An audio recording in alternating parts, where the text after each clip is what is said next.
I just realized I should share Google Takeout first so people don't destroy emails that they later on definitely need. Let me go ahead and hop over to that screen. You'll find Takeout at takeout.google.com, and you'll get to a thing where you create a new request.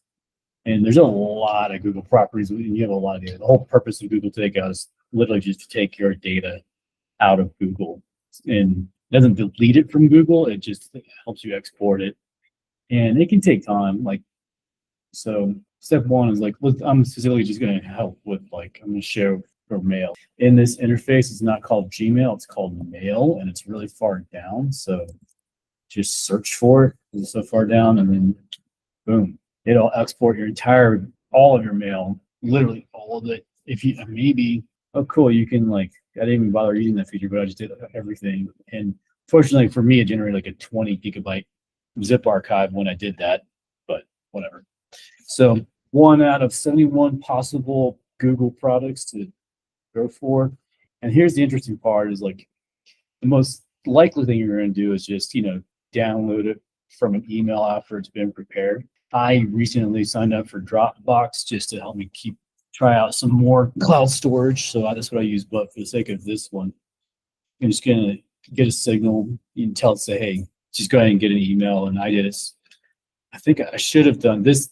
This setting doesn't actually apply in this example, but you can do export once. There's not a whole lot of choices for zip archives, and you just go ahead and create it. And so Google will then send you an email saying, hey, your inbox files ready to download. And I've never actually used an inbox file before, so I had to figure out what that even meant.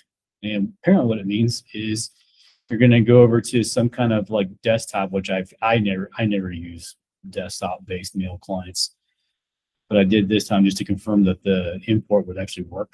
So open up that thing. Hopefully I'm using Mail just because it's built into Mac OS, and then find this or the equivalent thing on Thunderbird or whatever mail client you're using, and then files in inbox format, and then continue. And then once you get that email to then download, you're going to see something like, let's see if I left it in there.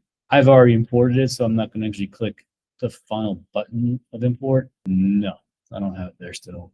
Maybe I put it over here. Anyhow, an inbox file shows up somewhere, and I just don't remember where I put it because I've already imported it. And the nice thing is, like, you now have if you need it to be local, you have that. And then if you want to just take the inbox file and put it into some other cloud storage thing, you can. And I'd highly recommend getting that step done before you just go crazy deleting, years of email history. That's it.